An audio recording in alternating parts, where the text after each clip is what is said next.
Hey guys, tonight we're diving into one of the most chilling mysteries to ever emerge from the heartland. Picture this, a hot August evening in 1866, when the Missouri air clings heavy to your skin. The sun is falling behind the trees, cicadas humming in the distance, and you follow the faint sound of rushing water toward Willow Creek. Before you dive deeper into this chilling truth, consider hitting like and subscribing, but only if you truly enjoy what I do here. Drop a comment with the time and place you're watching, so I know you're still out there. And we'll dive into tonight's journey together. The first thing you notice is how shallow the creek runs, barely knee-deep, sliding around smooth stones, polished by centuries of current. Then comes the silence. The laughter of a child is gone, cut off mid-echo, and the only sound left is water pulling at the hem of a pale dress. When you draw closer, you see her Mary Fletcher, 5 years old, lying face down in the water. Her hair floats across the surface like a halo of damp straw. Her small arms folded unnaturally beneath her chest. Her lips are parted, but there's no air inside them anymore. And then you see him, Nathaniel Grayson, the boy who claims he found her while searching for a lost calf. His voice doesn't shake as he tells Mary's mother that her daughter isn't breathing. His clothes are wet, his face pale, but his eyes, they don't match the moment. They study everything with a calm that shouldn't belong to a child. At the funeral, you watch him again. The family weeps openly, men breaking down at the sight of the tiny coffin. Mary's mother collapses in grief, but Nathaniel doesn't cry. He bows his head like he's supposed to, yet those pale eyes never soften. They flick around the room, taking in every detail, every weakness, every sound of anguish, as if this too is part of something he needs to remember. And you're left with the question no one dares to say out loud: what kind of child notices everything, yet feels nothing? You remember the first time you laid eyes on Nathaniel Grayson, standing on the porch of his uncle's farmhouse with a small cloth sack clutched to his chest. It was the spring of 1866. The war had ended barely a year before, and Missouri was still bleeding from the wounds of it. His father had been swallowed by a Confederate prison, never to return. His mother by consumption, wasting away until her breath rattled thin as paper. At only 8 years old, Nathaniel was delivered to Silas and Ruth Grayson, not by choice, but by necessity. He was family, and in those days, family meant obligation. Silas was a man ground down by soil and season, his back bent from decades of plowing. He didn't believe in softness. To him, labor was salvation, and children were shaped by the callus of their own hands. Ruth, though gentler, carried her own hardness, the kind bred by stillborns and long winters.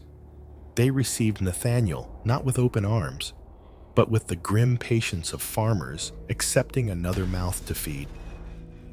Still, neighbors whispered that perhaps the boy had found a chance for stability, for something resembling a home.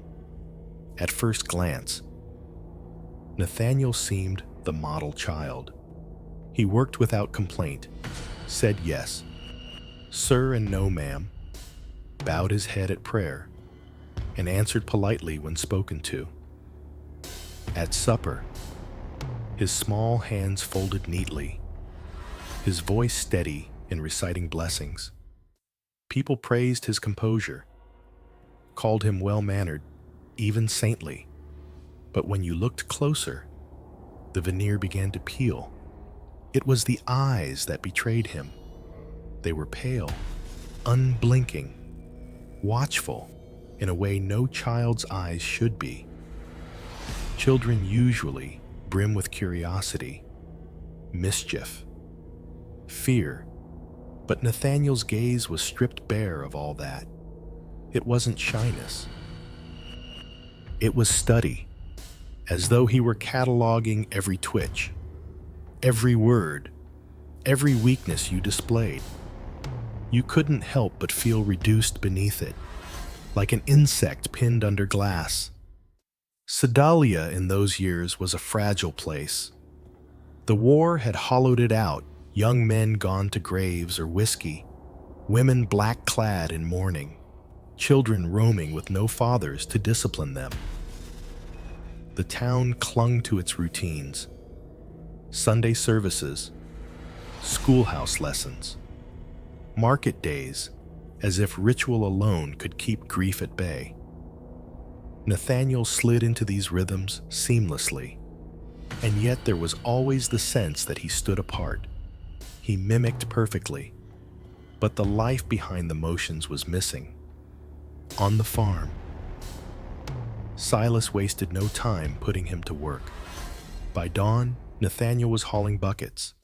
By midday, splitting wood. By evening, slaughtering chickens with hands that never trembled. You saw him once at the chopping block, holding a hen as its wings thrashed. With one clean slice, he ended it, blood spraying against his shirt. Most children would turn away, gag, cry. Nathaniel merely set the body aside, wiped the blade on his trousers, and asked if there was more to do. Silas nodded in grim satisfaction. You felt your stomach knot. Ruth tried to give him tenderness. She baked extra biscuits, patched his torn shirts, pressed her palm to his forehead when fever flushed him. Yet she confided in you once, her voice faltering. It's like holding emptiness. He knows when to say thank you, when to bow his head, but it's all hollow. He only gives back what he thinks you expect. The animals seem to know it too. Horses shied when he neared, their ears pinned, their eyes rolling white. Chickens clustered to the far corners of their coop, feathers flying in panic. Dogs slunk away with tails between their legs. You once saw a calf refuse to move while Nathaniel held its rope, only stepping forward when he finally released it. People said animals could sense storms before they came. Perhaps they sensed something darker. Then came the questions. To Ruth. He asked how long a person's body stayed warm after death. To Dr. Elias Morton. He asked whether drowning was slower than bleeding out, whether bones made different sounds when they broke. These weren't the innocent curiosities of a boy too clever for his years. They were precise, clinical, as if he were collecting information for some quiet experiment no one else could see. Morton began taking notes. You glimpsed them once, ink scrawled hard into the page. Subject ritualizes politeness. Affect flat. Exhibits fascination with mortality beyond developmental norms. Possible compulsion. His handwriting grew darker each week, as though the words themselves strained beneath the weight of what they carried. But townsfolk turned away from suspicion. They needed to believe in normalcy after so much bloodshed. They told themselves Nathaniel was simply unusual, too serious, shaped by loss. It was easier to admire his obedience than to confront the unease gnawing at their guts. So they praised him in public, avoided his stare in private, and told themselves children could not be dangerous. Yet you remember the moments when the mask slipped, passing him on the road and seeing his lips curve, not into a smile, but something unreadable, an imitation of one. Watching him linger by the creek too long, eyes fixed on the current as though measuring its depth. Hearing him hum to himself in the barn, low and tuneless, the sound of someone content in solitude. You couldn't name it then, but you felt it. The boy was more echo than voice, more shadow than child. And whatever lived behind those pale eyes was not waiting to grow up. It was already there, patient, studying, preparing. You remember the first death as if it stained the air and would not wash out. Late autumn of 1866 had already hardened the ground, pasture grass gone silver with frost, when the Miller boy vanished from the schoolyard. The bell had rung, children scattered like starlings, their shouts lifting over clapboard roofs, then a gap, a small knot of quiet where his laugh should have been. By dusk, lanterns bobbed along the lanes, glass chiming against tin, and you followed the closest voices back to Willow Creek, that shallow ribbon of water that everyone swore was harmless if a child kept to the stones. You were the one who saw the track first, a smear of damp earth where a small shoe had slipped, the heel mark sharp, the toe sliding toward darker mud. Farther on, knees had pressed into the bank, two dim ovals shaping the silt like fossils of a struggle. You crouched and touched them, your fingers coming away cold. Lantern light made the current look like moving tin. The water could not have been more than knee-deep, yet it pulled at cloth with a steady, mindless insistence. Beneath the overhang of a moss-darkened root, the boy lay face up, eyes half-lidded, mouth parted as if asking a question that no one in Sedalia could answer. Nathaniel Grayson spoke before anyone else did. "There," he said, pointing without urgency, as if identifying a tool on a shelf. His boots were clean, though the bank was mud, his voice steady while Mother shook, his expression untroubled, the eyes not fixed on the boy, but on the geometry of the scene bank, root, rock, the way the current tugged at a loose thread on the dead child's cuff. He told Sheriff Whitlock that the Miller boy had chased a frog, slipped, gone under. He offered the words like a neat parcel, tied with the kind of politeness that discourages questions. The sheriff cleared his throat, more to steady himself than to speak. Fathers crossed themselves, though they were Protestants. The pastor arrived, breath clouding in the chill, and suggested the Lord's will moves in currents we cannot map. Mrs. Harrow baked bread for the Millers until her oven failed from overuse. School children were told not to linger by the creek, not to throw stones, not to test the water with their toes. But grief is porous. It leaks into everything. You carried it inside, noticed it in puddles that froze thin and dangerous overnight, in smoke that hung low, as if the sky had taken a heavy breath and held it. Weeks later, the second death came. The wind had turned hard by then, tasting faintly of iron. Clara, a farmhand scarcely 14, finished work in the Graysons' fields just as the last light bled out of the hills. She took the narrow path along Miller's Bluff, a habit every sensible person warned against after rain, and she did not reach home. You joined the search with a rope and a lantern, and a heart already rehearsing the worst. Night pressed in close, and every step sent a whisper of gravel sliding over the lip. Men called her name into the dark, voices swallowed by the drop and returned thinner, like answers that had lost their certainty on the way back. When the lantern beams finally found her, your stomach cinched.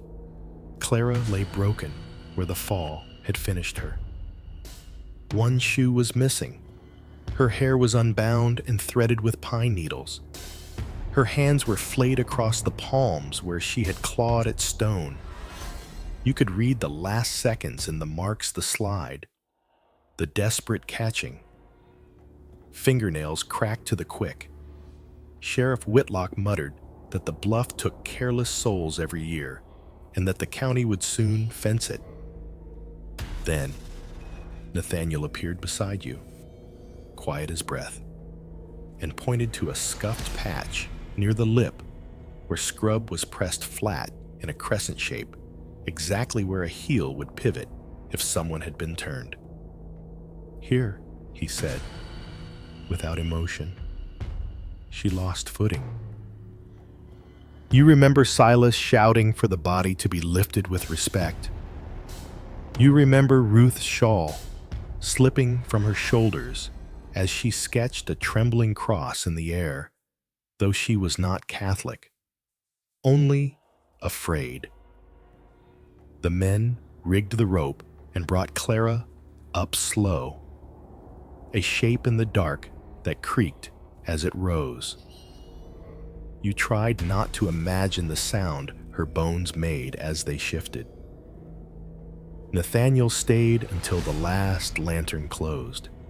When people thanked him for the help, he bowed his head in that neat way of his, the corners of his mouth bending just enough to be called a smile if you didn't look too closely. The town made rules after that. No one walked the bluff alone. Children did not leave yards without a grown hand to anchor them. Yet rules are only fences, and fear climbs fences easily. By spring, thaw came. Roads turned to ruts, and with it, the third death, Jacob Turner.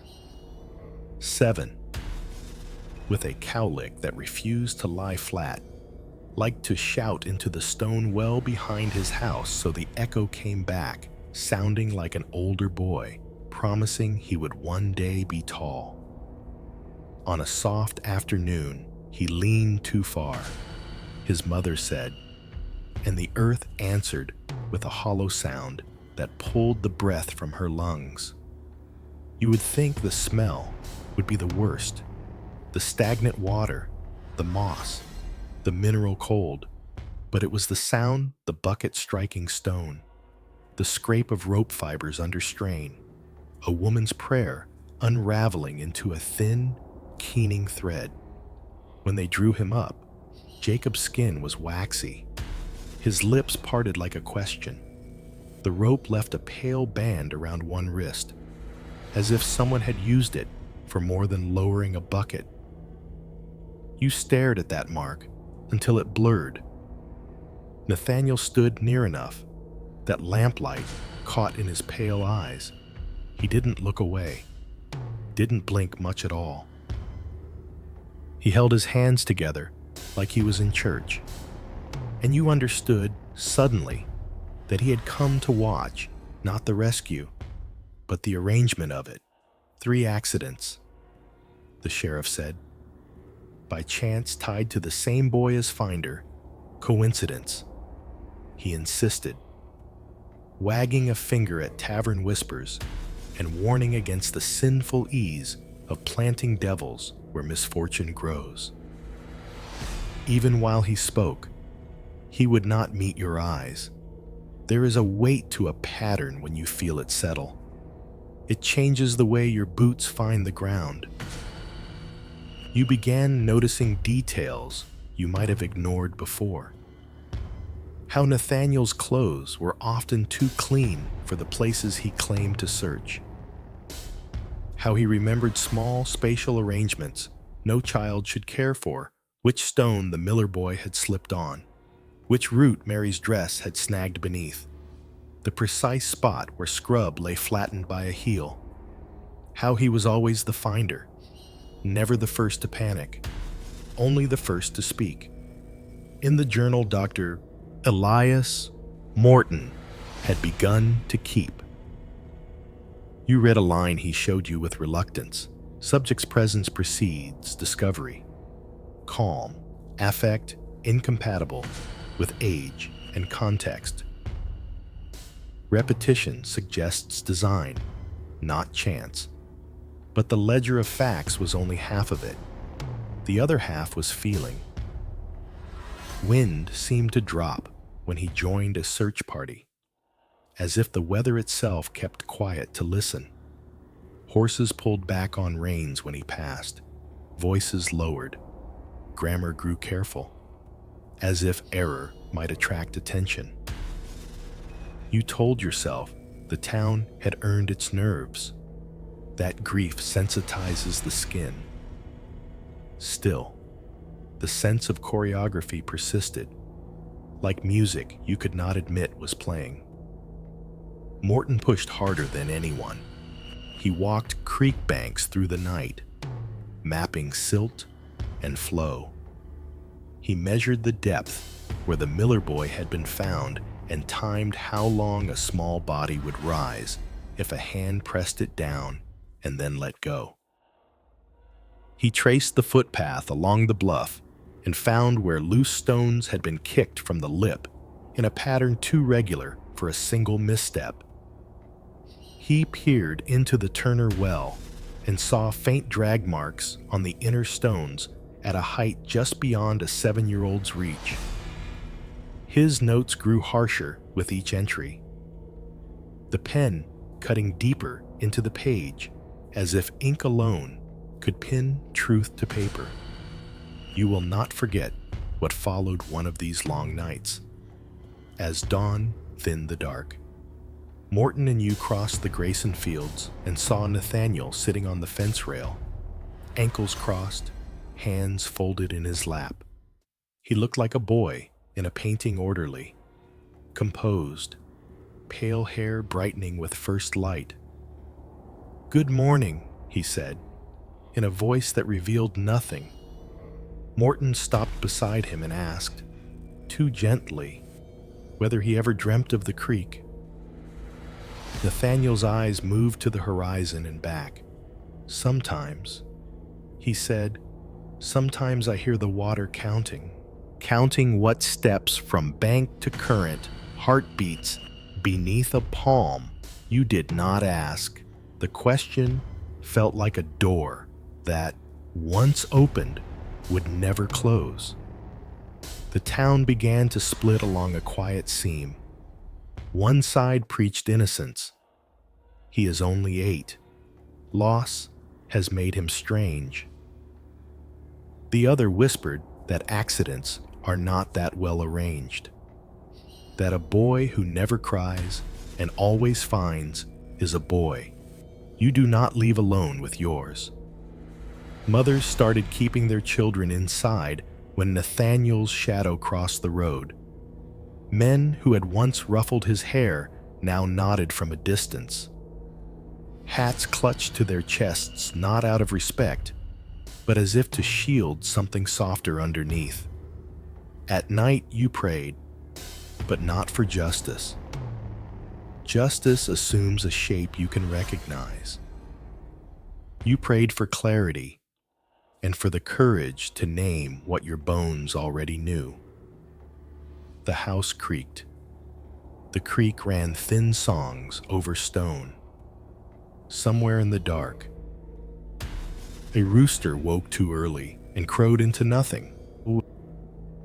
In that nothing you remembered the position of hands, the angle of a jaw, the slight indentation in mud where a knee had pressed. Beneath all of it, You remembered Nathaniel's voice, polite, precise, always exact, and the way it emptied a room of warmth without ever raising a sound. People like to think evil arrives with spectacle thunder, blood, flames licking at the door. Here it came as arrangement, as angles, as timing, as the calm repetition of a practiced act. And each time you told yourself that surely someone would stop it. You felt the truth, like ice against your teeth no one had. And perhaps no one could, because no one yet dared say the word murder about a child who had learned to wear a saint's face. You thought the town had endured enough. 3 children gone in 3 seasons. Grief stacking on grief, until Sedalia's prayers felt like stones dropped into an endless well. But grief, you discovered, has no bottom when Nathaniel Grayson is near. The accidents did not stop. They shifted, growing stranger, darker, impossible to dismiss as chance. It began with the livestock. A sow was found gutted in the Turner pen, its insides arranged in a circle as if by ritual. The sheriff blamed wolves, though no wolf you knew carved with such deliberate symmetry. Then a string of sheep, their throats slit clean, their bodies stacked like firewood by the fence. Neighbors whispered of Satan's mark, of curses drifting across the prairie. But you had seen the boy wandering the pastures alone, humming that same tuneless hum, his eyes unblinking, even as dogs howled and strained against their chains. The killings grew bolder. Old Mr. Callahan, who lived alone in a shack near the river, was found lifeless in his bed. No wounds, no blood, only his face twisted, as if he had seen something unspeakable in the final seconds. Nathaniel was the one who knocked on the sheriff's door at dawn, saying he had gone to deliver eggs and found the man cold. When asked how he knew to look inside, he simply said, "I had a feeling." You remember the silence that followed, the way Sheriff Whitlock's jaw worked, as if grinding against words he dared not voice. By midsummer, fear gnawed at every corner of town. Families barred windows, bolted doors, and whispered prayers with trembling lips. Yet even in their fear, people turned to Nathaniel out of habit, thanking him for his discoveries, mistaking his presence for vigilance instead of orchestration. You wanted to scream at them, to shout that coincidence had long been buried, but your voice felt locked behind the boy's pale gaze. The deaths grew more grotesque. A hired hand at the mill was found pinned beneath the wheel, his chest crushed flat, eyes wide as if frozen mid-scream. Nathaniel said he had been passing by when he heard the wheel creak. He described it in detail. No child should repeat the way bones splintered, the way air escaped like a whistle through broken ribs. You watched grown men turn away, bile rising in their throats, while Nathaniel spoke with the precision of a doctor cataloging symptoms. Even the church was not spared. During evening service, a young girl collapsed in the pew, choking violently. By the time the congregation rushed to her, her lips had gone blue. No poison was ever found, but some swore they had seen Nathaniel offer her a sweet earlier that day. Ruth Grayson denied it fiercely, her face pale with shame, but you remembered the way his small hands had cupped the candy in church light, fingers closing around it as though sealing a secret. Patterns emerged, and you could feel them tighten like rope. Always someone weaker, always Nathaniel near, always the same calm aftershock, as if death followed a schedule only he understood. Dr. Morton continued his notes, pages filling with frantic ink. Not random. Progressive escalation. Displays absence of fear. Possible compulsive experimentation. Each death variation of prior event. Witness accounts inconsistent, but converge on one detail, boy present. You saw how Morton's face hollowed, sleepless, consumed by the certainty that he alone recognized what was happening. But others noticed too. Parents began dragging children away from Nathaniel in the square. The Harrows moved 2 counties east. Still, no one confronted him openly. Who would accuse an 8-year-old boy of weaving death into Sedalia's days? To do so was to tear apart the fragile order they clung to after the war. And so silence reigned, thick and suffocating, while the body count climbed. You remember one night when lightning split the sky over the prairie. The Graysons' barn door swung open, and inside, hanging from a rafter, was a bundle of bones strung like charms. Animal skulls clacked in the wind, their sockets filled with candle wax. Ruth fainted on the spot. Silas burned the remains before dawn, muttering prayers through clenched teeth. But when the flames died, Nathaniel stood barefoot in the ash, eyes reflecting the firelight, and whispered, "It's only practice." Those words followed you into sleep, dripping into dreams where water rose over your mouth, where stone cliffs crumbled beneath your feet, where echoes mocked you from the bottom of a well. Each morning, you woke tasting metal, heart pounding with the truth you dared not speak. Sedalia was no longer dying from chance or misfortune. It was being dissected slowly, methodically, by the hands of a boy who never blinked. And the worst part was knowing no one could stop him. Not Silas, who buried himself in work to avoid the truth. Not Ruth, who still prayed her biscuits might conjure some hidden softness.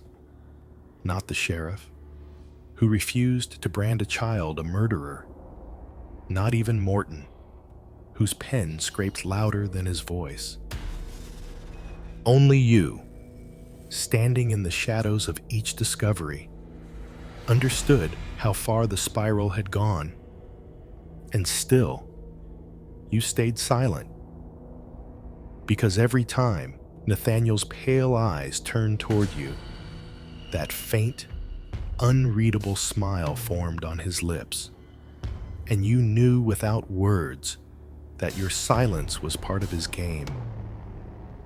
You remember when the whispers finally hardened into fear. The town had endured too many funerals, too many coffins too small for the men who carried them. People no longer called the string of deaths accidents.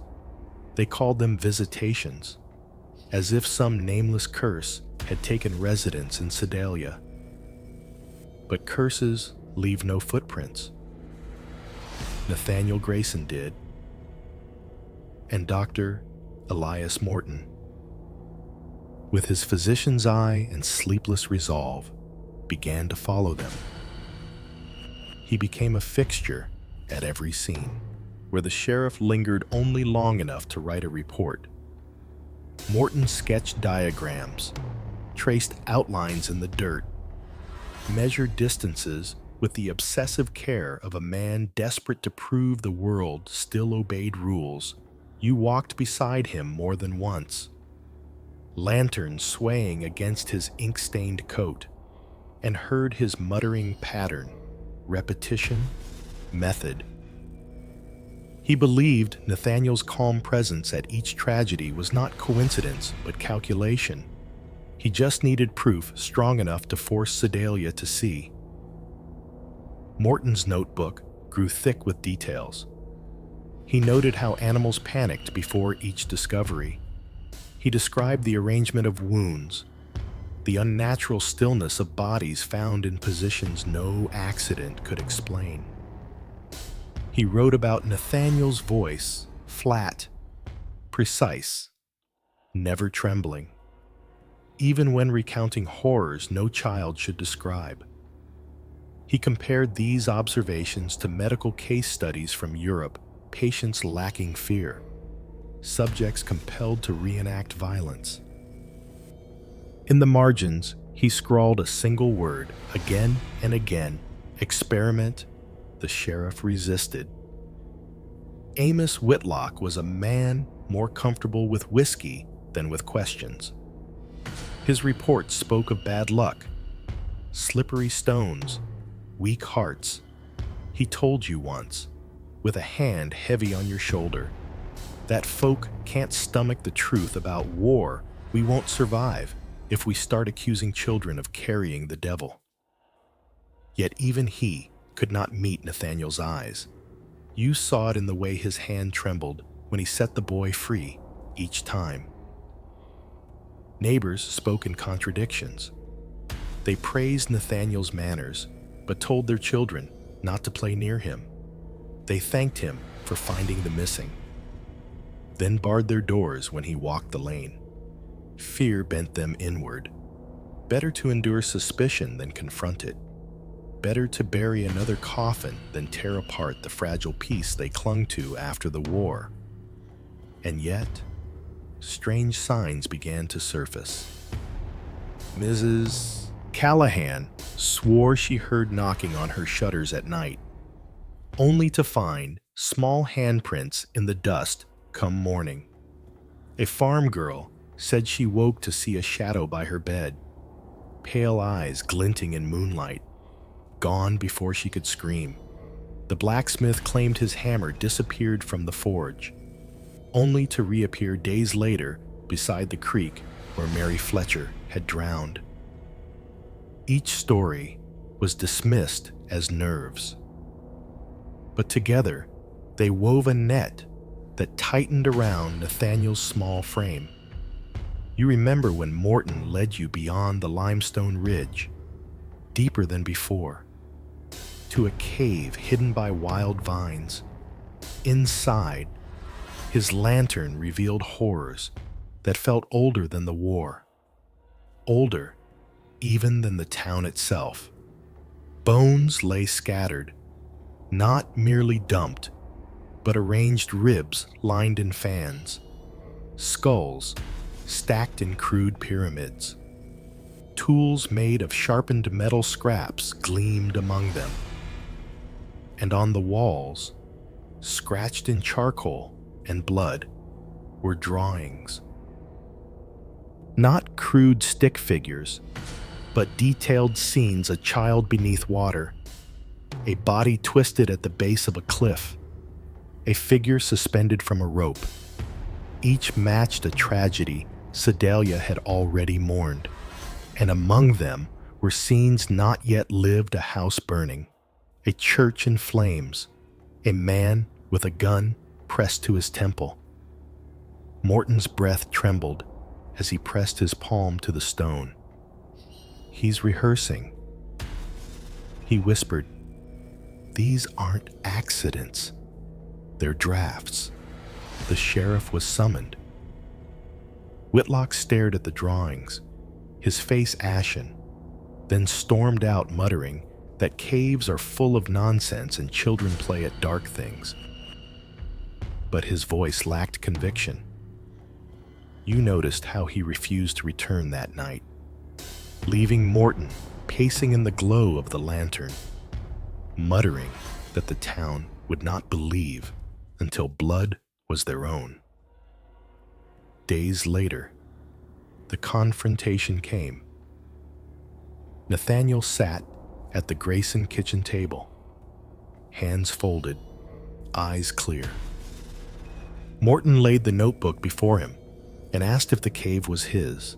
The boy tilted his head, expression unchanged. "Yes," he said softly. "It's where I practice." Sheriff Whitlock demanded explanation.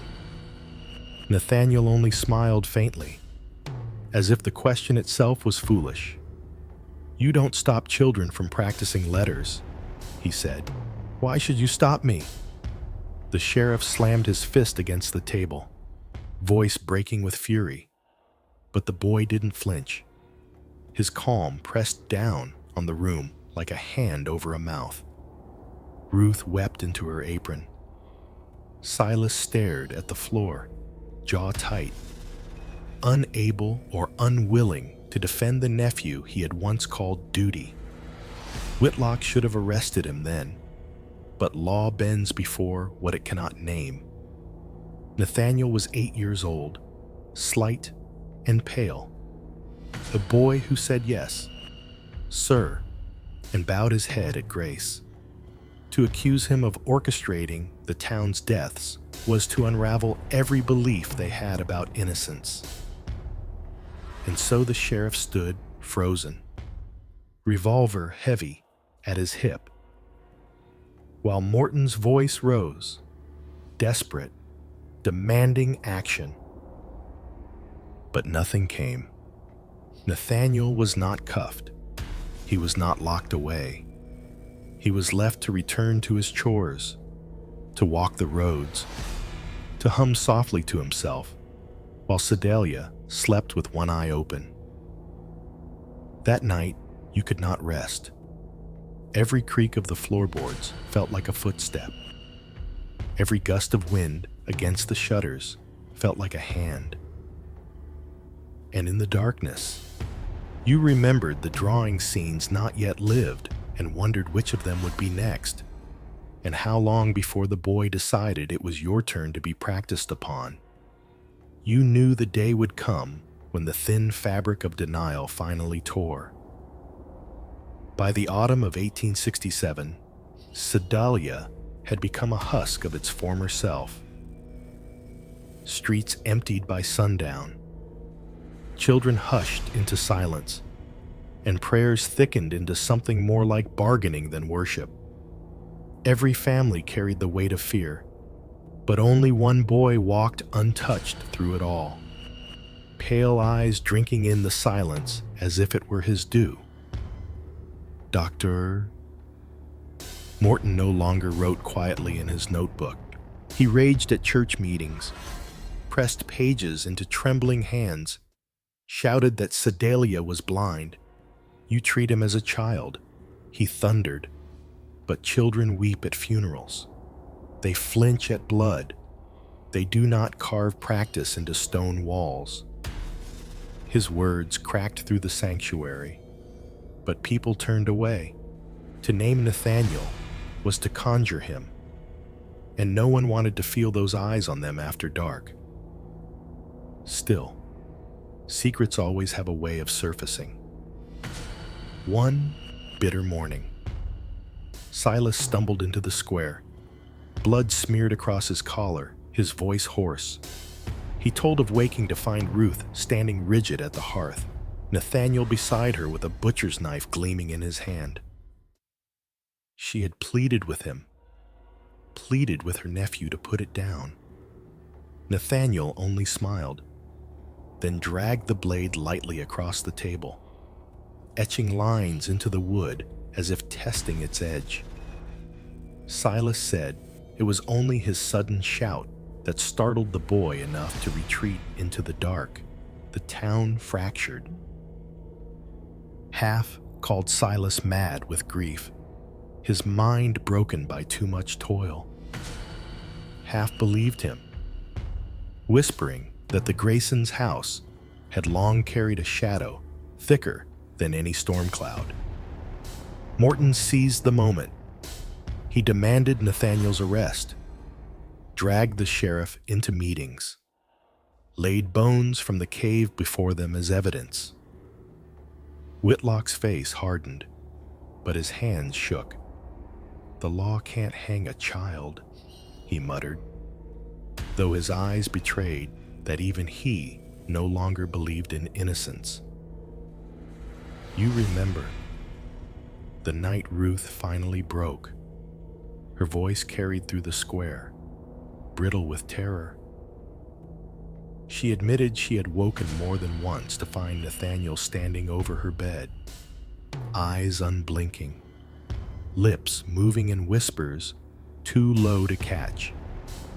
She confessed she had found one of her sewing needles pushed deep into the flank of their cow, a thread of crimson staining its hide.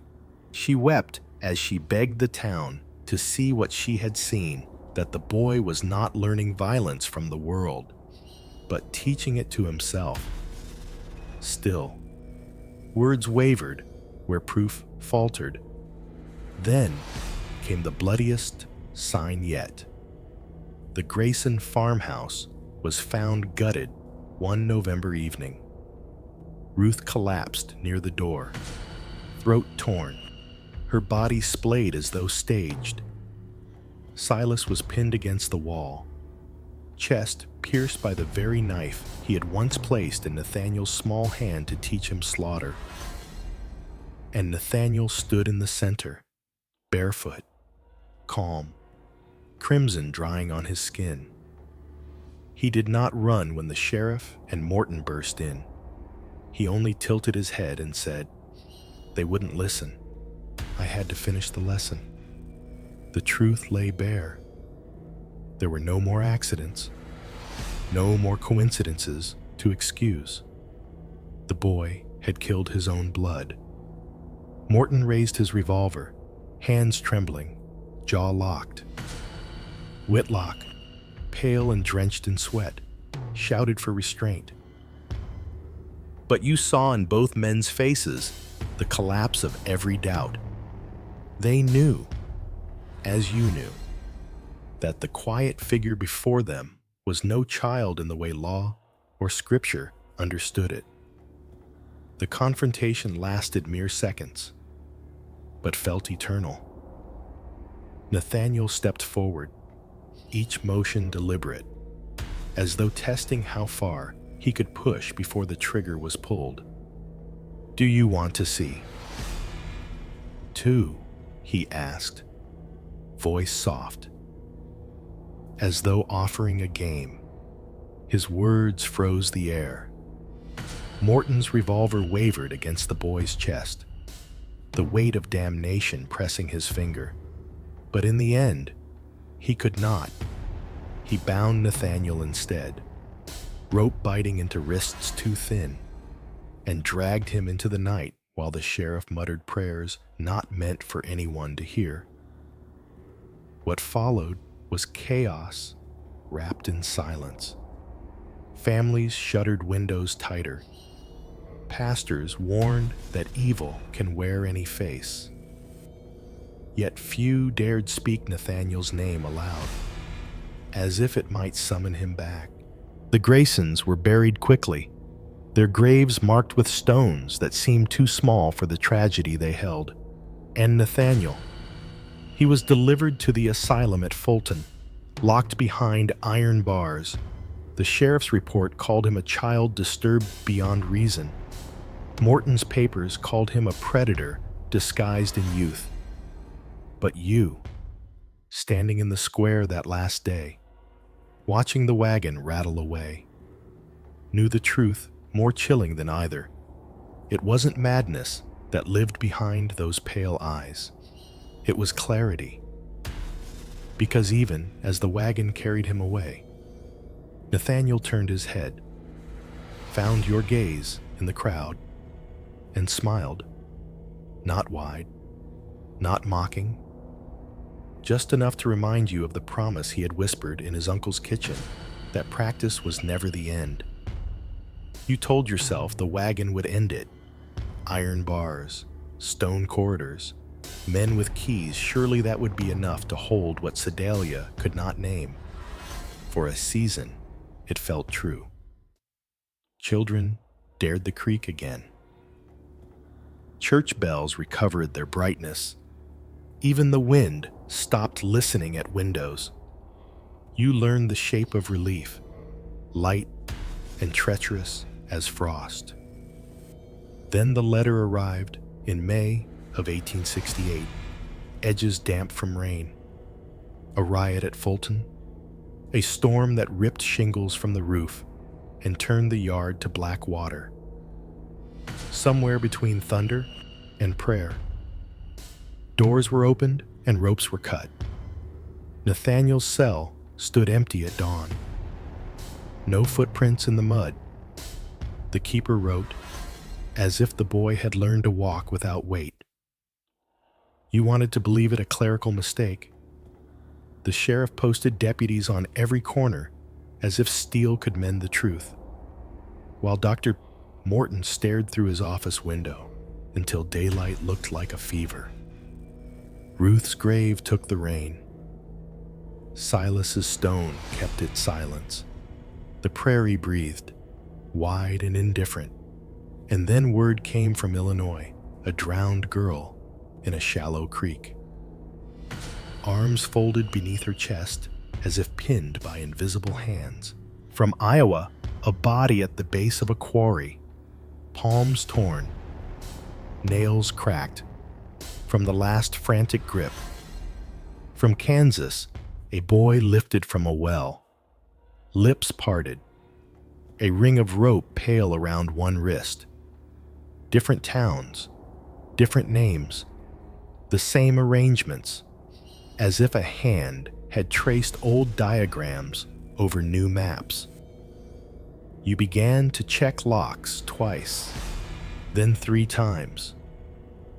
You stopped meeting your own eyes in the window at night, afraid the glass might reflect something over your shoulder. The town learned a new etiquette, how not to say certain names, how to change the subject when the wind fell, how to count children out loud in public places. Sheriff Whitlock went gray in a single winter. Dr. Morton closed his practice at sunset, and still the lamp in his window burned past midnight. Sometimes, when the hour is wrong and the house has settled, you hear it again, that soft question offered like a game. Do you want to see? 2. You do not answer. You keep the lamps trimmed and the doors latched even in daylight, because habit is cheaper than hope. What remains is not resolution, but arrangement, an absence where a child should be, a pattern moving from county to county like weather, a knowledge that practice was never the end. If he escaped once, he will escape again. If he has learned new scripts, they will be tested, and if he still walks the roads, he has grown taller. So before you sleep tonight, look once more at the street, outside your window. Ask who lived in your house last and whether anyone recorded how they left. And if the bells ring in the distance, count them carefully. Sometimes the sound means morning. Sometimes it only means that someone, somewhere, is starting. If you believe he's still out there, type watching in the comments, and before you turn the bolt, hit like and subscribe so you don't miss the next time we follow the trail. Hey guys, tonight we're diving into something buried deep beneath dust and silence, an envelope that was never meant to be found. You're standing in the old records room of Helena State Hospital. The year is 1987, and the fluorescent lights above flicker like dying fireflies. Shelves sag with forgotten files, papers curled yellow at the edges. And in the very back, behind boxes stamped with decades-old case numbers, you see it, a plain manila envelope. The glue seam still unbroken. The ink on its face faded to the color of bone. You might not survive this. Before you dive deeper into this chilling truth, consider hitting like and subscribing, but only if you truly enjoy what I do here.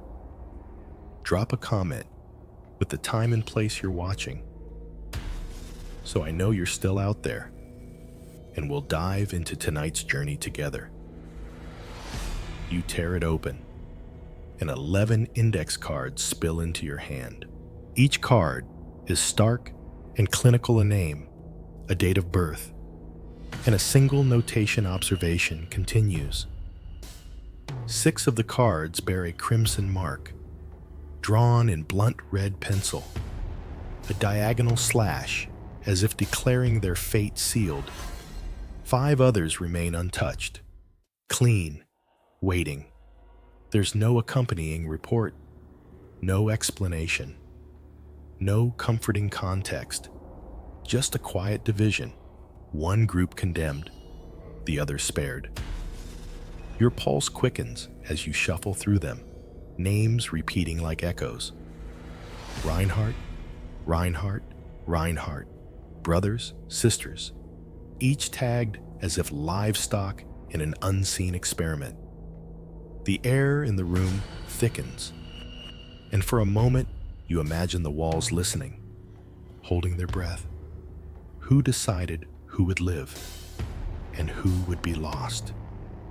The silence presses in, as if the records themselves are trying to keep their secret buried. But you already know you've pulled the thread, and the whole fabric will soon come apart. Helena, Montana, 1951. The town was small enough that everyone knew everyone, yet big enough that secrets could be hidden in plain sight. You find yourself walking down a gravel road that splits the new post-war suburbs into neat parcels of land. Beyond the picket fences, laundry flaps in the cold breeze. Children chase each other in the yards, and church bells mark the rhythm of Sunday mornings. On the edge of this hopeful little sprawl stands the Reinhardt house, newly built. Pale clapboard siding, a porch swing creaking as if it were already remembering things best left unsaid. Inside, the Reinhardt family is presented as the model of post-war recovery. Anton Reinhardt, the father, returned from the European front in 1945, with medals in his drawer and scars he refused to name. He carried himself with the stiff, unyielding posture of a man still wearing his uniform. He rarely smiled. His silences were measured, heavy enough that his children often held their breath in his presence. Clara Reinhardt, his wife, was the counterweight. She embodied piety and duty, keeping house with an almost religious fervor. Every chore became a ritual: the polishing of silverware, the ironing of Anton's shirts, the nightly prayers recited with 11 small voices lined up beside her. She believed order could banish darkness, that faith could bind together what war had fractured to the neighbors. She was the perfect homemaker, calm, gracious, seemingly unshakable. 11 children filled the rooms, their laughter echoing down the halls. On the surface, it was idyllic: boys in pressed shirts heading to school, girls in ribbons helping their mother bake bread, the whole family filing into the pew each Sunday, like a living advertisement for American wholesomeness. Photographs from those years show smiles, crisp collars, sunlight in the background. But if you look long enough, something else seeps through: an unease in the father's stiff jaw, a hollowness in the children's eyes that the flashbulb could not disguise. You watch them at supper. Anton seated at the head of the table, every child straight-backed and silent until permitted to speak. His rules were not merely rules, they were laws of survival. Voices could not rise above his. Arguments were punishable. Disobedience was met not only with correction, but with a gaze so cold it could stop a heart. Clara tried to soften his severity with murmured reassurances, but the rhythm of the family always bent toward Anton's authority. The eldest, Eric, was his father's pride, strong, quick-minded, a leader on the football field. Anton believed Eric would redeem his own sacrifices, carry forward a legacy of discipline and achievement. Eric smiled often then, playing with his younger brothers, running across the lawn with effortless energy. But even in childhood, you sense moments when the brightness faltered, his eyes going vacant during dinner. His jaw clenched too tightly when a younger sibling cried, Clara, meanwhile, nurtured her daughters with a quiet desperation. She clutched them close, as if shielding them from something unnamed. Her faith was fierce, but it was also fragile. She insisted on rosaries at bedtime, hymns sung while folding laundry, crosses hung on every wall. The neighbors admired her devotion. Few noticed the tremor in her hands, the way she sometimes lingered at the window long after the children had gone to bed, staring out as though waiting for something she dreaded. The Reinhardt house itself became a stage where appearances mattered. On Sunday mornings, Anton polished the car until it gleamed. The children lined up like soldiers. Shoes shined, hair slicked. Inside, though, doors stayed locked. Some rooms were off limits. The children whispered about the basement, about nights when Anton paced the halls without speaking, about the way their mother cried in the pantry when she thought no one was listening. Helena's townsfolk saw only the exterior. They nodded approvingly at Anton's stern respectability, praised Clara's tireless devotion, and envied the neat row of Reinhardt children in their pressed Sunday best.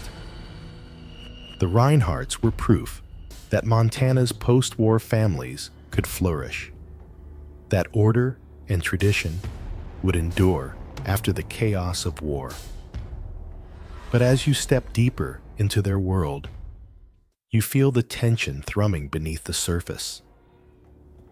Each child carried an unspoken weight, learning to mask fear with obedience, to replace questions with silence. The neighbor's admiration only hardened the family's isolation. Who would ever believe that the perfect family could harbor something broken? One evening, you hear it, the first faint crack. Eric, then 16, comes home with his knuckles bloodied. He says it was from football practice, but the way Anton studies him suggests otherwise. At supper, Eric stares at his plate for long stretches, not hearing when his mother asks him to pass the bread. His siblings glance at him nervously, but none speak. Clara smooths her apron with shaking hands. Anton's silence stretches like a blade across the table. For now, the family portrait still holds. The Reinhardts remain the shining example. Their lawn mowed, their children excelling, their lives seemingly untouched by shadows. But the cracks have begun to form. Hairline fractures invisible to outsiders. You know they will spread. You linger on the photographs, again the smiling faces, the clasped hands in church pews, the staged family portraits. They are masks. You realize masks stretch thin over something restless and dangerous. The Reinhardts have built their reputation brick by brick, but inside those walls, something is stirring. And when it emerges, no photograph will be able to contain it. The autumn of 1957 settles over Helena with brittle winds and the smell of decaying leaves. Schoolyards fill with the sound of whistles and cleats striking turf. And for a while, Eric Reinhardt stands at the center of it all. At 17, he is the pride of Helen High, quarterback of the football team, captain of discipline at least in the eyes of teachers and neighbors. But you, standing close enough to see the shadows, notice how easily his smile flickers out, how quickly his gaze slides toward emptiness. Eric had once radiated energy. He ran drills long after practice ended, helped his younger brothers with homework, carried groceries for his mother. But in those months, something begins to shift. You see it first in his silence, long pauses during conversations, as though his mind has drifted into another dimension. Then in his eyes, staring through teammates in the locker room, through classmates in the halls, even through Clara when she sets a plate of food before him. At night, the Reinhardt household echoes with strange sounds. Doors creak open when no one enters. The family dog growls low at Eric's room. Once, you hear Clara's muffled sobs as Anton scolds Eric behind a closed door. His voice tight, commanding, but not angry, almost afraid. You recall a late November evening, the smell of snow heavy in the air. Eric walks home alone after practice, his breath clouding in the dark. A stray cat crosses his path. He kneels, extends a hand as if to pet it. Then, without warning, he grips its neck and twists. The snap echoes faintly, and he stands there, expression blank, the lifeless animal swinging from his hand. He drops it into a ditch and keeps walking, as though nothing at all has happened. His cruelty escalates in secret. Birds pinned under rocks, rabbits found with broken spines. Younger siblings whisper of screams from the barn, though when Anton checks, Eric stands calmly among the hay, claiming he heard nothing. The family begins to tread carefully around him, though no one speaks the truth aloud. Clara prays harder. Anton grows sterner, but silence is their shield. By the spring of 1958, Eric graduates. College recruiters call. Coaches praise his talent, but Eric seems detached from all of it. He drifts through celebrations like a ghost, rarely smiling, his gaze locked on something only he can see. One night, Clara finds him in the living room, standing rigid in the dark. "Are you all right?" "Darling," she whispers. He doesn't answer. He doesn't even blink. Then comes the night of his engagement. Eric has been courting Marianne Keller, a girl from the congregation, admired for her kindness and steady grace. The families gather, toasting the union, proud of this solid match. Marianne smiles shyly, unaware of the unease simmering beneath the Reinhardt roof. Weeks later, Marianne confides to a friend that Eric sometimes goes away during conversations. His eyes glaze over, his jaw clenches, and for long stretches, he says nothing. Once, while walking her home, he suddenly shoved her into a hedge, then stood staring as if he hadn't realized what he'd done. When she confronted him, he apologized, claiming exhaustion, promising it would never happen again. But the night comes when apology is no longer possible. You are in the Reinhardt home again, a storm raging outside, wind howling against the shutters. Marianne visits for supper.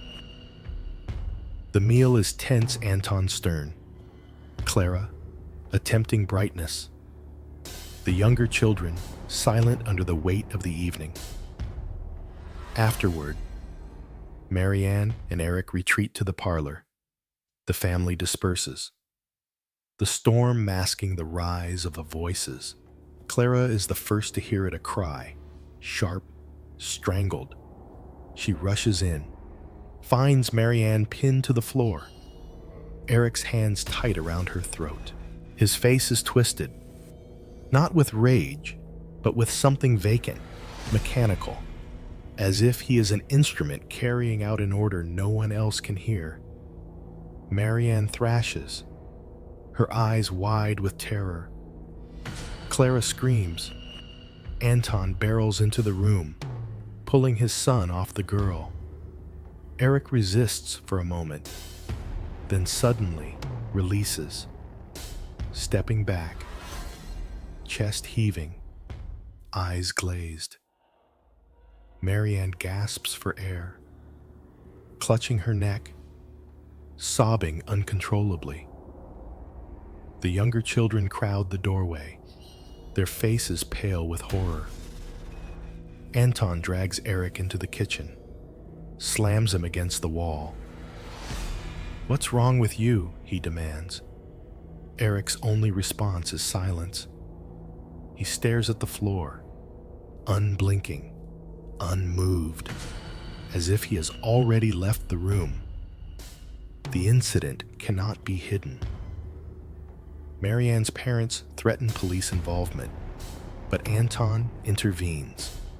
He calls in favors, insists it was a misunderstanding, pleads with the Kellers to keep quiet for the sake of both families.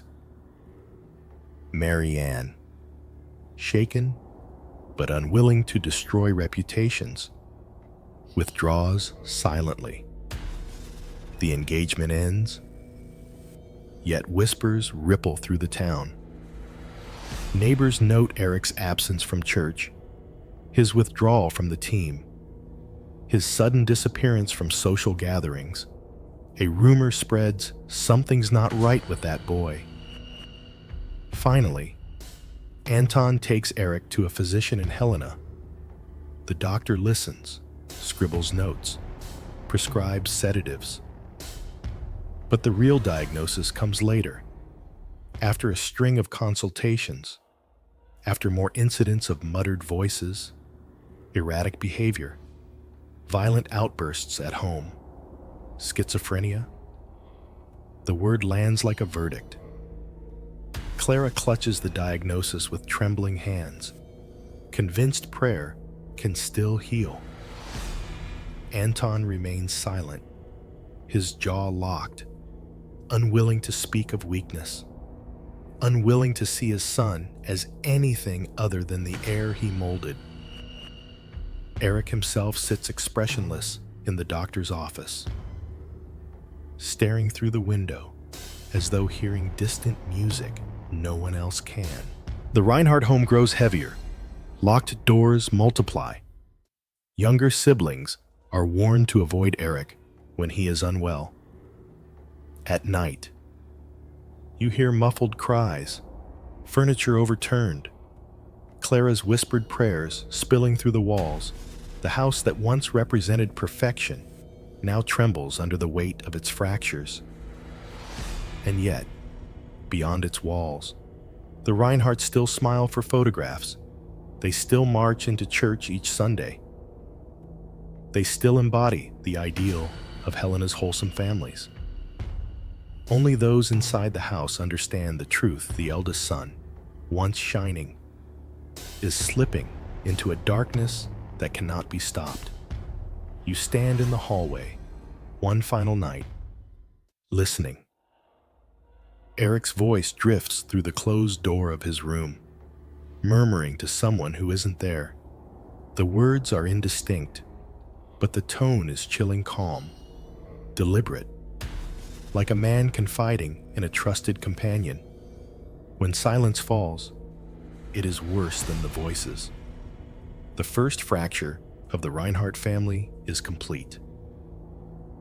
Eric, once the golden boy, has collapsed into something beyond control.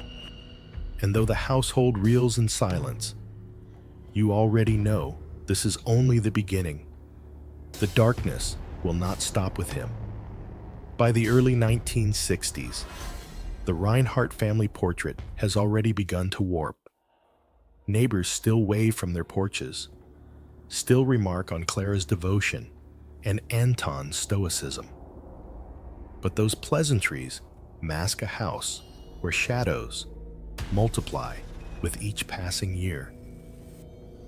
Eric's collapse is no longer an isolated misfortune. It becomes the harbinger. One by one, the Reinhardt sons begin to falter. You see it first in Walter, the third born, just 2 years younger than Eric. At 15, Walter had been cheerful, clever with tools, always tinkering in the garage. But suddenly, he withdraws. His smile disappears, replaced by long hours staring at disassembled radios as if listening to signals only he can hear. One night, Clara discovers him in the kitchen, holding a carving knife above his own hand, whispering about cutting out the wires. When Anton wrenches the blade away, Walter's eyes flicker with fury, then emptiness. Days later, he strikes his younger brother with a hammer during a petty squabble, leaving the boy bleeding on the floor. The wound heals, but the scar remains a jagged reminder of how quickly order can dissolve. Then comes Matthias, the fifth born, who begins to pace the hallways at night. You hear him muttering in German, the old language Anton had tried to bury after the war. His sisters wake to the sound of him chanting scripture backward, his fingernails scraping the wallpaper until lines of plaster show through. Clara prays louder, clutching her rosary until her fingers bruise. But the prayers echo unanswered in the suffocating house. The walls themselves seem to absorb the madness. Some nights, the younger children whisper about sounds, low growls, drifting from behind locked doors. Sharp thuds from the basement, the echo of fists striking flesh. Anton dismisses their fears with cold precision, but his eyes betray him.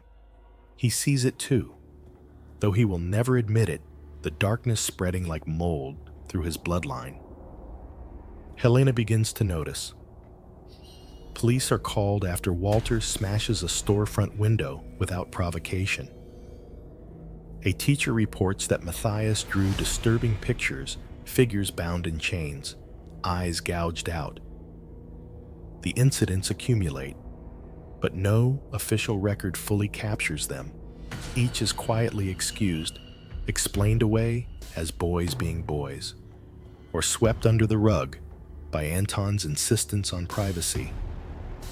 The Reinhardt name still carries weight, and Helena is too polite to push. Behind closed doors, brutality grows. Eric, when not sedated, lashes out at siblings, his strength unchecked in sudden bursts. Walter locks himself in the bathroom for hours, emerging with cuts across his arms. Matthias begins cornering the younger girls, whispering obscenities that turn their faces pale. The Reinhardt daughters, Ingrid and Ruth, learn to move silently, to avoid the corridors where their brothers pace like restless animals. The house itself becomes a prison. Doors are bolted, windows nailed shut. Anton insists this is for safety, though it is never clear whose safety he means. Bloodstains appear on walls, scrubbed furiously by Clara until her knuckles bleed. At night, the house is alive with sounds, shouts, sobs, the crack of fists against plaster, the shriek of a sibling dragged back behind a locked door. Yet every Sunday morning, the Reinhardts emerge polished and pressed, their facade intact. You stand in the hallway one bitter winter night, listening as Anton restrains Walter, his grunts mingled with the boy's snarls. Clara kneels nearby, praying through tears. Eric stands in the corner, watching with a detached smile, as though he enjoys the spectacle. Matthias pounds on his locked bedroom door upstairs, demanding release from voices only he can hear. The younger children huddle together, trembling, learning that silence is survival, and still, Helena whispers but does not act. Neighbors notice the broken windows, the shouting carried through cold air, the bruises Clara tries to conceal with long sleeves. A priest visits once, leaves pale-faced, and never returns.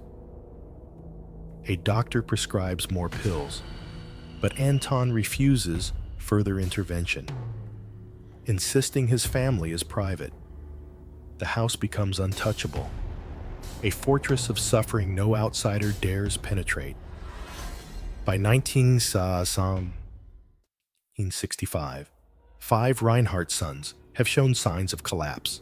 Not all are violent, but each is consumed in his own spiral, some withdrawn into muttering silence, others unpredictable storms of rage. The daughters bear the brunt of it, forced to navigate corridors lined with locked doors, to endure nights when fists pound against their bedroom walls, when shadows linger at their thresholds. One evening, Ruth wakes to find Matthias standing over her bed, his hand pressed to her throat, whispering about demons crawling under her skin. She screams, and Anton drags him away, locking him in the basement. Yet no report is filed. No consequence follows. By morning, Clara forces smiles at the breakfast table, her voice trembling as she hums a hymn. The violence seeps outward. In town, Walter attacks a stranger with no provocation. Eric, briefly released from a hospital stay, is caught mutilating stray dogs behind the school. The Reinhardt name, once admired, becomes synonymous with unease. Shopkeepers watch the boys closely. Mothers steer their children away. And yet, no one confronts Anton directly. Respect, fear, and denial form a protective shield around the family's horrors. Inside the house, the walls breathe despair. Bloodstains on the floorboards never fully fade. Clara ages rapidly, her hair streaked with gray, her voice reduced to whispers. Anton remains rigid, his rules more unyielding than ever, but his authority erodes each time another son falls. The daughters grow silent, their childhoods stolen by the need to survive the nights. You watch the Reinhardts pose for a family portrait in 1967. They line up in the yard, 11 children in neat rows, Anton and Clara standing tall behind them. The photographer adjusts his lens, calls for smiles. For a moment, they comply, teeth bared, eyes lifted toward the sun. But in the instant the shutter clicks, you see it, the youngest clutching her sister's hand too tightly. Walter glaring sidelong as if hearing voices just out of frame. Clara's trembling lips hidden behind her smile. The photograph will hang in neighbors' homes, admired for its perfection. Only you know the screams behind it. By decade's end, the Reinhardt house is both sanctuary and prison. The town still calls them a model family, though fewer believe it now. But inside those walls, you have seen the truth, a bloodline unraveling. Each son dragged into the same abyss Eric first revealed. The air itself feels heavy with inheritance, with something carried not by choice but by design. The darkness is no longer confined to one boy. It is multiplying, moving through the family like a contagion, and with each locked door, each muffled scream, each stain scrubbed in vain, you realize the truth. No one inside this house will leave unscarred. By the early 1970s, Helena has learned to live with its whispers. The Reinhardt house remains standing on the edge of town, its paint peeling now, its shutters rattling with each passing wind. But no one goes near without reason. The family attends church less often. The daughters keep their heads down at the grocery store. And the neighbors, though curious, keep their distance. Outwardly, the Reinhardts have faded into a kind of tolerated isolation. Inwardly, the house is still alive with screams. The first official investigation comes after a teacher at Helena High reports strange bruises on young Ruth's arms. She insists she fell down the stairs, but her eyes dart nervously when pressed further. A social worker is sent, walks through the house, asks questions in a measured voice. Clara offers tea. Anton answers curtly. The children remain silent. The worker notes the locked doors, the drawn curtains, the stiff silence, but finds no clear evidence. The file is marked no action and quietly shelved. Soon after, a neighbor calls police about violent shouting that rattled the night air. Officers arrive, knock at the door, wait, as the sounds inside abruptly cease. Anton greets them calmly, his shirt pressed, his words clipped but respectful. Just a family dispute, he says. They glance past him into the dim hallway, where shadowed faces linger. No report is filed. The officers retreat, grateful to return to the safety of their patrol car. You follow another trail hospital records. Eric, committed intermittently, is discharged each time with notes about partial improvement. Though the staff describe violent outbursts, incoherent mumbling, sudden attempts at escape. Walter is admitted once after breaking into a church at night, found kneeling before the altar, blood dripping from self-inflicted cuts on his arms. The notes are brief, the follow-up non-existent. The hospital is overcrowded, underfunded, eager to release patients back into families ill-equipped to care for them. A priest, Father Donnelly, visits the house after a confession from one of the daughters. What he hears is never recorded in detail, but his homilies afterward are laced with veiled references to the sins that fester behind closed doors. Parishioners notice his trembling hands during Mass. Within a year, he is transferred quietly to another parish. The Reinhardt pew remains empty. Files accumulate but never connect. A police report about Matthias assaulting a man in town. A hospital note about Walter's hallucinations. A school record flagging repeated absences. Each fragment exists in isolation, never assembled into a whole. Helena prefers it this way. To acknowledge the full picture would mean confronting the myth of the perfect family, now too deeply woven into the town's fabric. You sift through these fragments and see the pattern. The authorities saw it too, fleetingly, but turned away. A sheriff once remarked offhand at a diner, "That house has its troubles, but they handle their own." A doctor confided to a nurse that the Reinhardt cases were beyond medicine, best left to prayer.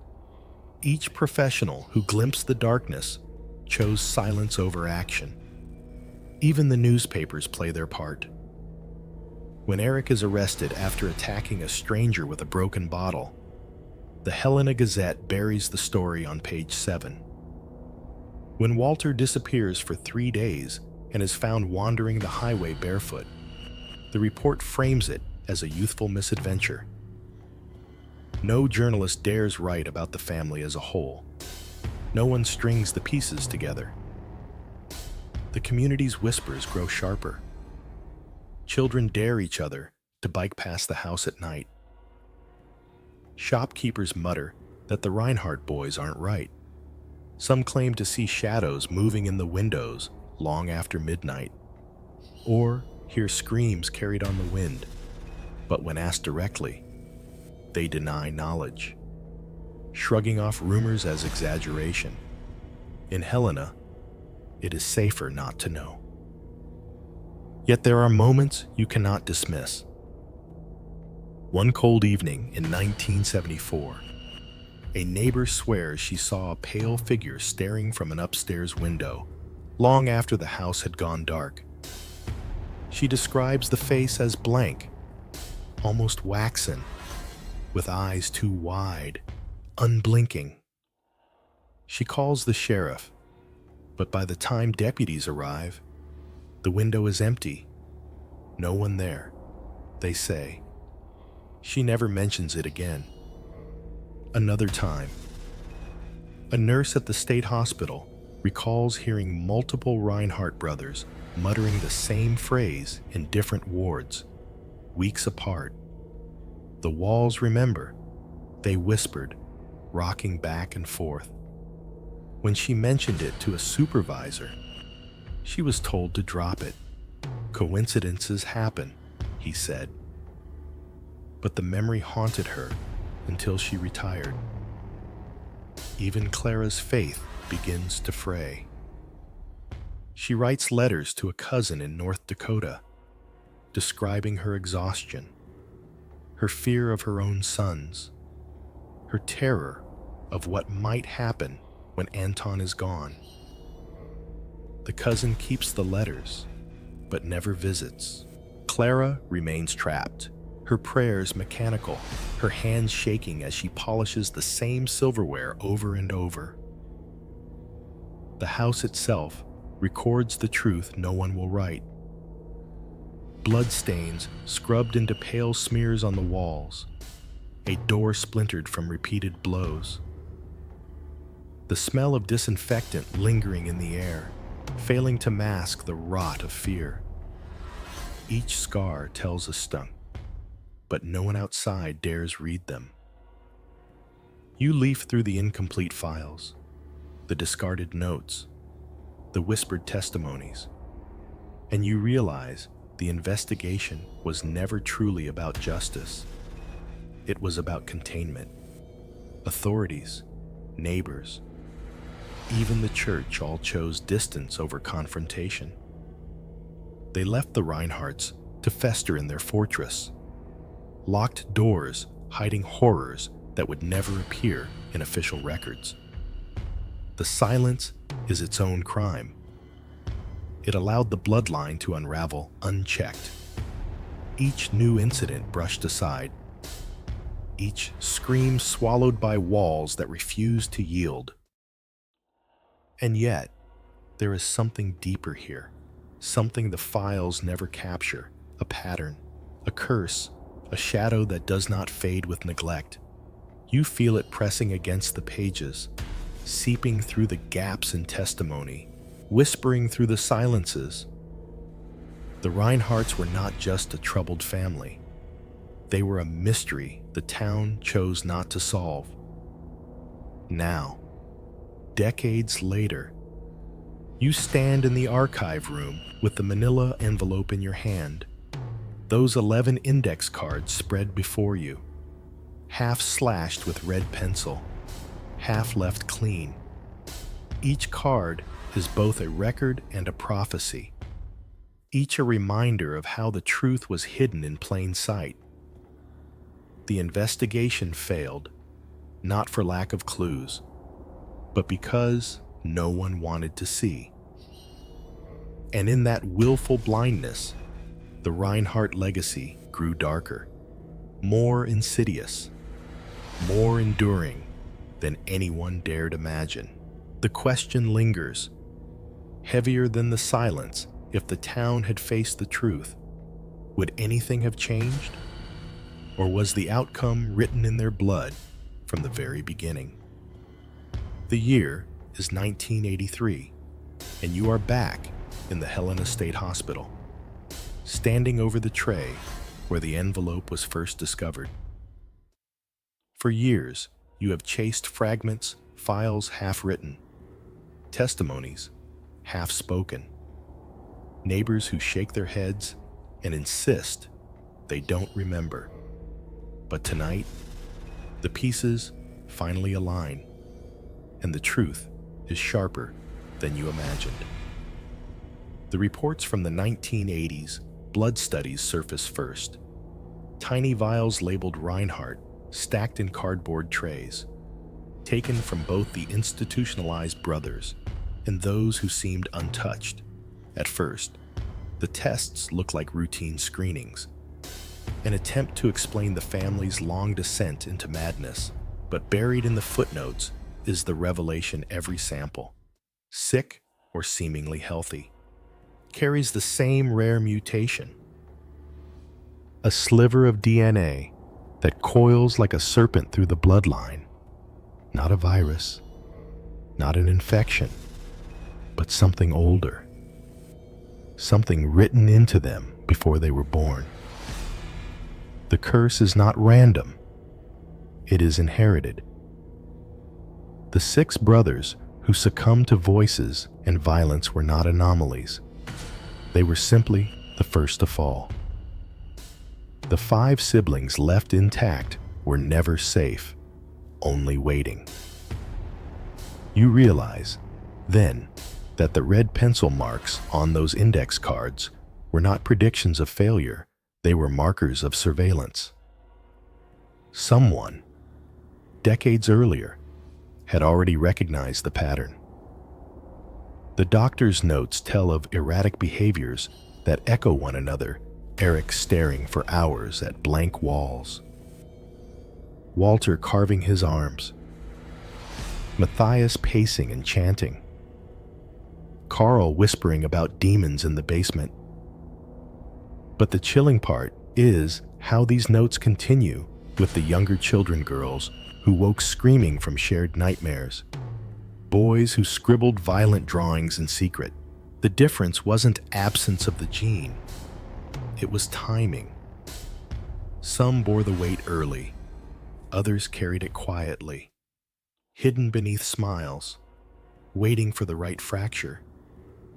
Then comes the testimony of a nurse, finally recorded before her retirement.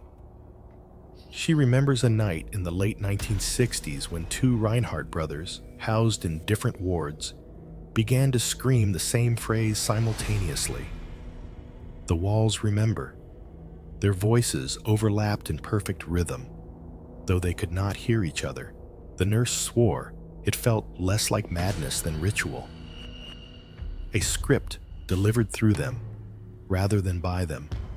Her supervisor dismissed it, filed nothing, but her account survived in a margin note synchronized psychosis. The town, too, had played its part. You revisit the whispers, neighbors who suspected but stayed silent, priests who transferred parishes, police who declined to file reports. They did not fail by accident. They chose blindness. The Reinhardts became Helena's living taboo, their suffering contained by silence. The community protected itself by sacrificing truth. But the twist cuts deeper still. In an unfiled transcript, you uncover Clara's own confession, written shakily, likely never meant to be read. She admits that she, too, heard voices not constant, but fleeting whispers late at night. Sometimes they urged her to protect, sometimes to destroy. She never told Anton, never told the doctors, only wrote the words in a trembling hand. She feared the truth most of all, that she had passed the curse to her children. You close the folder. The air in the archive suddenly colder. The curse was not in the boys alone. It was stitched through every Reinhardt, even those who never broke.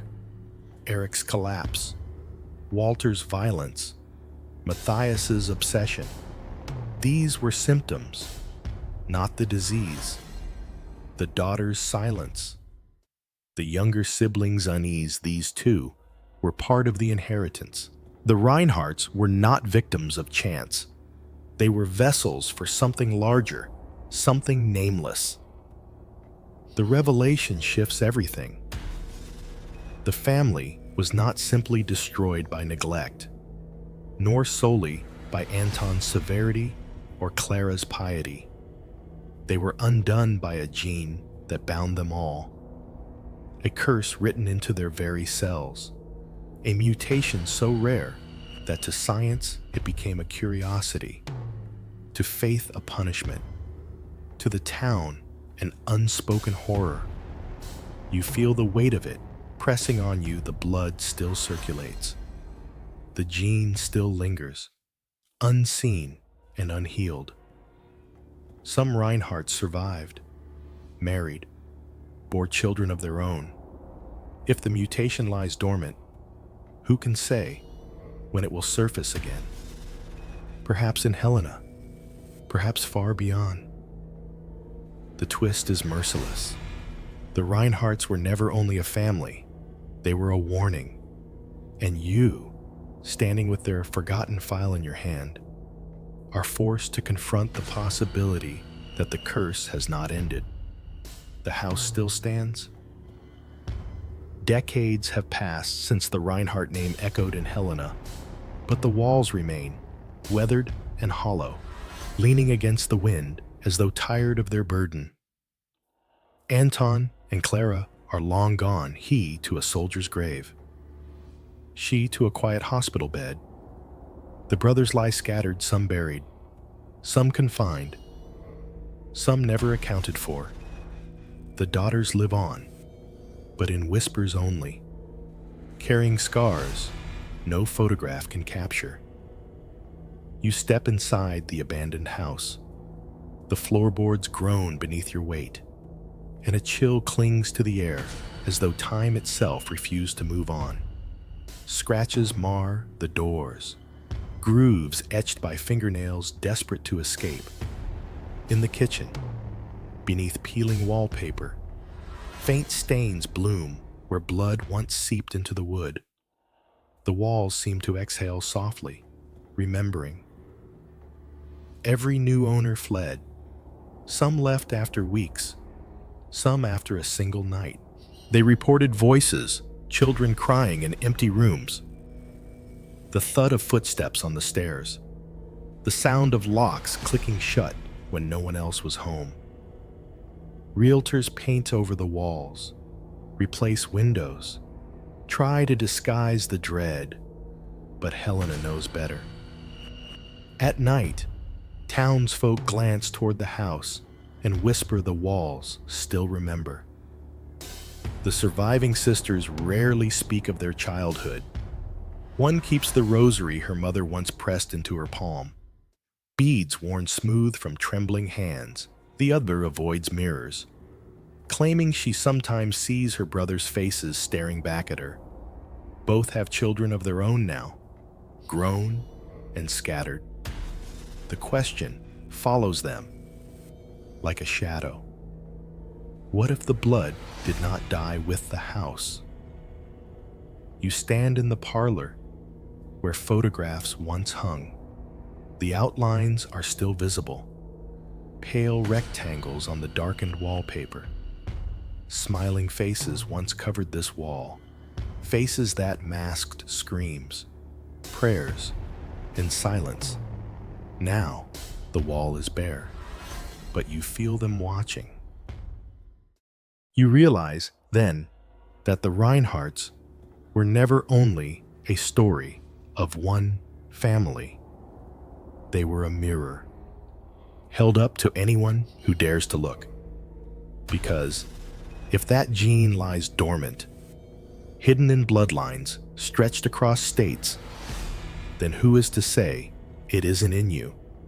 Maybe in your restless dreams. Maybe in that sudden thought you couldn't explain. Maybe in the silence you hear when the house creaks after midnight. So, let me ask you, if you found an envelope with your family's names inside, half of them slashed in red, which side would you be on? Before you leave this place, before you turn out the light, remember this: some curses don't end with walls collapsing or families buried. They wait. And maybe, just maybe, they're waiting in you. If you've stayed with me until now, hit like and subscribe, but only if you're sure you can handle what follows. Drop a comment with where you're watching from, so I know you're still out there. Because the walls, they remember. And maybe tonight, they'll remember you.